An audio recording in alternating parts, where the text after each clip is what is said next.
নমস্কার, ওঙ্কার বাংলায় আপনাদের সকলকে স্বাগত জানাচ্ছি। এই মুহূর্তে আপনারা দেখছেন ওঙ্কার বাংলা। আপনাদের সাথে রয়েছে আমি অপরূপা। চোখ রাখবো গুরুত্বপূর্ণ কিছু খবরের দিকে, কারণ এখন সময় নগর মহানগরের। রবিবার রাতে প্রয়াত হয়েছেন বঙ্গ রাজনীতির চাণক্য বলে পরিচিত বর্ষিয়ান তৃণমূল নেতা প্রাক্তন কেন্দ্রীয় মন্ত্রী মুকুল রায়। মৃত্যুকালীন তার বয়স হয়েছিল ৭১ বছর। দীর্ঘদিন ধরে বয়সজনিত একাধিক রোগে ভুগছিলেন কৃষ্ণনগর উত্তরের বিধায়ক। বাবাকে এভাবে হারিয়ে পুত্র শুভ্রাংশু রায় কার্যত দিশেহারা। এই অবস্থায় তাকে একা ছাড়ছে না দল। পিতৃহারা শুভ্রাংশুর পাশে একেবারে যথার্থ বন্ধুর মতো দাঁড়িয়েছেন তৃণমূলের সর্বভারতীয় সাধারণ সম্পাদক অভিষেক বন্দ্যোপাধ্যায়। নিউ টাউনের হাসপাতাল থেকে মুকুল রায়ের মৃতদেহ বিধানসভায় আসার পর তাকে শ্রদ্ধা জানান রাজনৈতিক ব্যক্তিত্ব।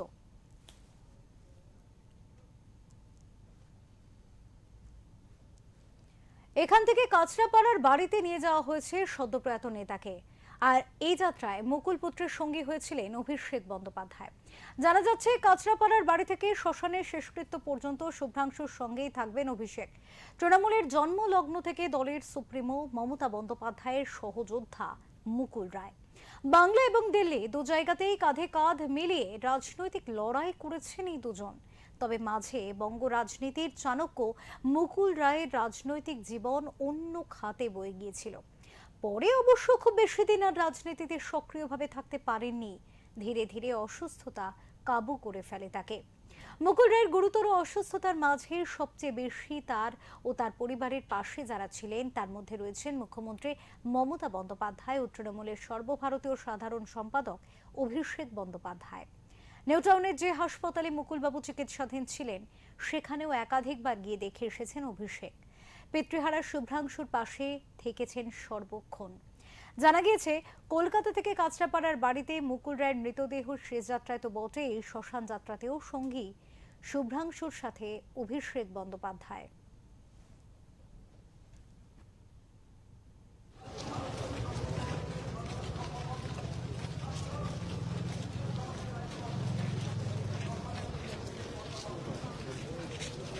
এই মুহূর্তে আপনারা যে ছবি দেখতে পাচ্ছেন তা কিন্তু একেবারে সরাসরি সম্প্রচারিত হচ্ছে ওঙ্কার বাংলার পর্দায়। এই মুহূর্তে আপনারা দেখতে পাচ্ছেন শেষ যাত্রায়, মুকুল রায়ের শেষ যাত্রায় সেখানে শ্মশান সঙ্গী হয়েছেন বহু রাজনৈতিক ব্যক্তিত্ব। তার মধ্যে প্রথম সারিতেই রয়েছেন অভিষেক বন্দ্যোপাধ্যায়। রাজনৈতিক উত্থান পতন তৃণমূলের একেবারে জন্মলগ্ন থেকে তৃণমূল সুপ্রিমো মমতা বন্দ্যোপাধ্যায়ের একেবারে ছায়ার সঙ্গে মুকুল রায়। তারপরে বঙ্গ রাজনীতিতে নিজের অবদানের জন্য চাণক্য নামে পরিচিতি লাভ। জীবন সায়ান্নে এসে অবশ্য দলবদল। হঠাৎ করেই তৃণমূল ছেড়ে বিজেপিতে যোগদান করেন মুকুল রায়। এ নিয়ে একাধিক বিতর্কের সৃষ্টি হয়েছিল, কিন্তু তারপরে আবারও তিনি তৃণমূলে ফিরে আসেন। যদিও তারপরে বেশি দিন আর রাজনীতিতে সক্রিয়ভাবে থাকতে পারেননি তিনি। অসুস্থতার কারণে তাকে সরে আসতে হয়েছিল সক্রিয় রাজনীতি থেকে। যদিও এই মুহূর্তে রাজনৈতিক ক্ষেত্রে নক্ষত্র পতন বলে উল্লেখ করছেন রাজনৈতিক ব্যক্তিত্বরা। তারা বলছেন রাজনীতির ক্ষেত্রে এ এক অপূরণীয় ক্ষতি।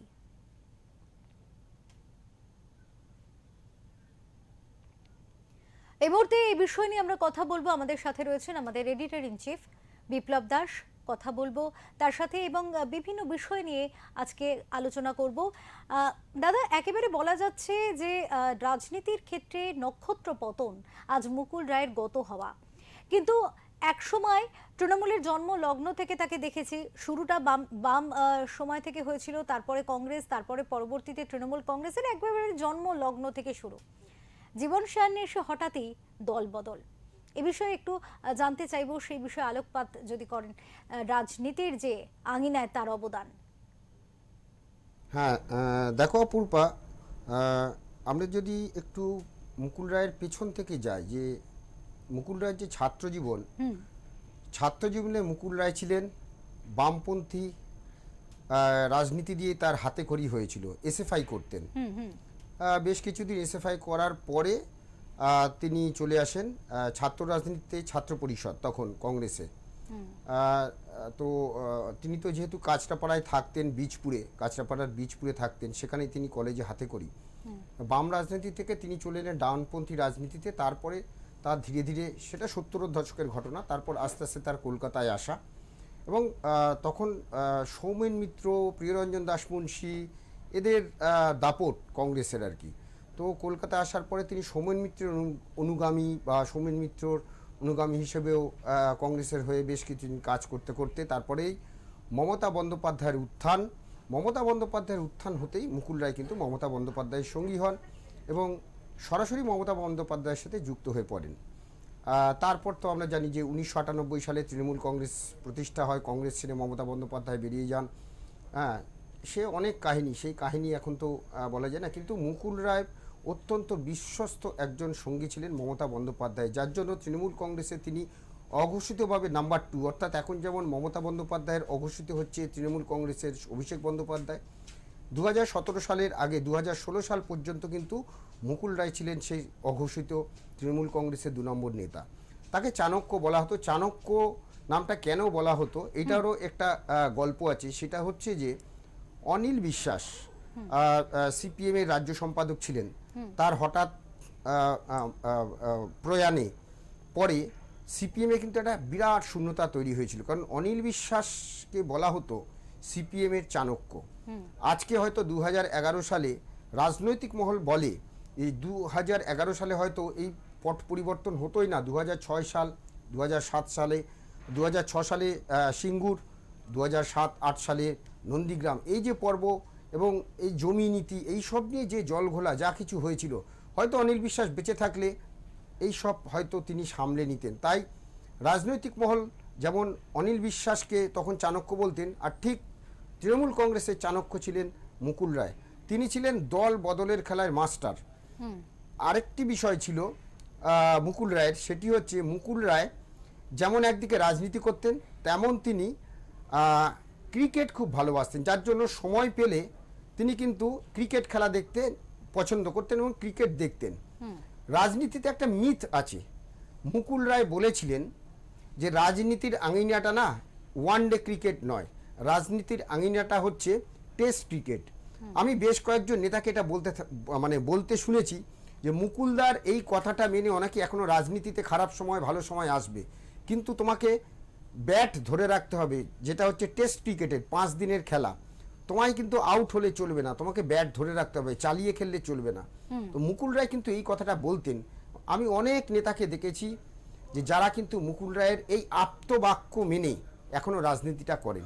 সেটা যেমন একদিকে তেমন মুকুল রায় 2017 সালে চলে গেলেন বিজেপিতে যাওয়ার পরে তিনি কিন্তু ওই যে বললাম দল বদলে তিনি মাস্টার। তৃণমূলে যখন ছিলেন ধীরে ধীরে তিনি পুরো সমস্ত বুথ লেভেল স্তরে সিপিএমের কর্মী যারা তাদেরকে তিনি টার্গেট করেছিলেন এবং ধীরে ধীরে তিনি ঠিক বা কংগ্রেসের কর্মীদের টার্গেট করে তিনি তৃণমূলে নিয়ে এসেছেন, দলের সংগঠনটা তৈরি করেছেন।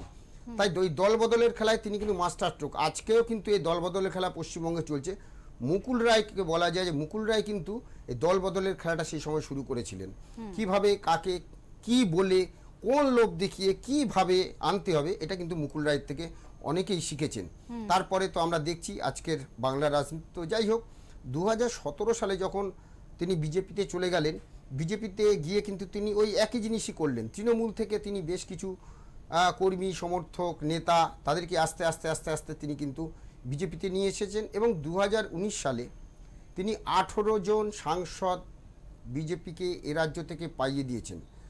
এটা ছিল একটা মাস্টার স্ট্রোক এবং অমিত শাহ সেই নিয়ে কিন্তু প্রশংসা করেছেন। কিন্তু সেই সময়ে বিজেপির তো একটা স্ট্রাকচারাল সাংগঠনিক বিষয় রয়েছে, সেই স্ট্রাকচারের মধ্যে মুকুল রায়কে কোথাও দেওয়া যায়নি, তাই তাকে ওই সর্বভারতীয় সহসভাপতি জাতীয় এরকম একটা পদ দিয়ে রাখা হয়েছিল।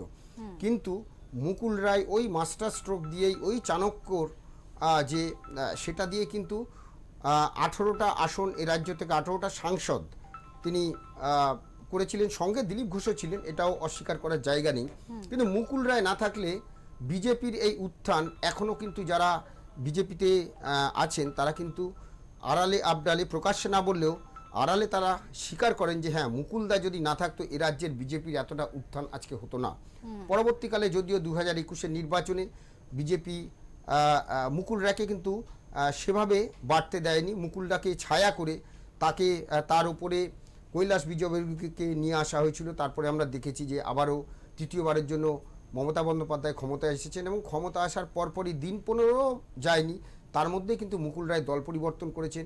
বিধানসভায় তিনি ছিলেন একদম বিধায়ক হিসেবেই তিনি ছিলেন, বিজেপি বিধায়ক হিসেবে, কিন্তু বকলমে তিনি খাতায় কলমে বিজেপি বিধায়ক, কিন্তু অ্যাকচুয়াল তিনি ছিলেন তৃণমূলের। এই নিয়েও কম জলঘোলা হয়নি। গত সম্ভবত নভেম্বর মাসে এই বিষয়টা নিয়ে হাইকোর্ট কিন্তু রায় দিয়েছিল যে মুকুল রায়ের বিধানসভার যে সদস্য পদ সেটা খারিজ করতে হবে, সে নিয়ে রায় দিয়েছিল। সেটা নিয়ে বোধহয় এখনও মামলা চলছে। কিন্তু এটাই ঘটনা যে আজকে মুকুল রায় চলে গেলেন, কিন্তু মুকুল রায় কিন্তু তিনি ওই কৃষ্ণনগর উত্তর বিধানসভা কেন্দ্রের বিধায়ক হিসেবেই তিনি কিন্তু তার প্রয়াণ ঘটল। তবে বাংলার রাজনীতিতে 2026 সালে এটা কিন্তু একটা শূন্যতা তৈরি করলো বলাই যায়। অপরূপা, একেবারে ধন্যবাদ দাদা, অনেক তোমাকে। আমরা আবারও দর্শকদের কাছে ফিরবো এবং জানাতে চাইবো, আমরা কিন্তু আজকে সত্যি রাজনীতির ক্ষেত্রে এক বর্ণময় চরিত্র তাকে আজকে হারালাম এবং সেক্ষেত্রে স্বাভাবিকভাবেই কিন্তু যে রাজনৈতিক ক্ষেত্রে তার অবদান, এই সমস্ত বিষয় নিয়ে কিন্তু আমরা কথা বললাম এবং জানার চেষ্টা করলাম, বোঝার চেষ্টা করলাম কেন তাকে, সবথেকে বড় কথা যেটা আমরা প্রতিনিয়ত বলি যে বঙ্গ রাজনীতির চাণক্য মুকুল রায়, কেন তাকে চাণক্য বলা হতো, কি লজিকে বলা হতো, সেটাও কিন্তু আমরা আজকে জানতে পারলাম। স্বাভাবিকভাবেই রাজনীতির ক্ষেত্রে নক্ষত্র পতন বলা যাচ্ছে এবং সেক্ষেত্রে রাজনৈতিক ময়দানে এক অপূরণীয় ক্ষতি তা স্বীকার করছেন সকল দলমত নির্বিশেষে রাজনৈতিক মহল। সেক্ষেত্রে এই মুহূর্তে আপনারা যে চিত্র দেখছেন, আপনারা যে ছবি দেখছেন একেবারে লাইভ, মুকুল রায়ের দেহ নিয়ে কাঁচরাপাড়ায়, সেখানে অভিষেক শুভ্রাংশুর পাশে কিন্তু একেবারে তিনি রয়েছেন এবং শ্মশান সঙ্গী হিসেবেও তারা যাচ্ছেন। স্বাভাবিকভাবেই এই প্রয়াণ রাজনৈতিক ক্ষেত্রে অনেকটাই কিন্তু গুরুত্ব রাখছে এবং বিধানসভা নির্বাচনের প্রাক মুহূর্তে এই ধরনের একটি ঘটনা রাজনীতির ময়দানে অনেকটাই ক্ষতি বলে মনে করছে।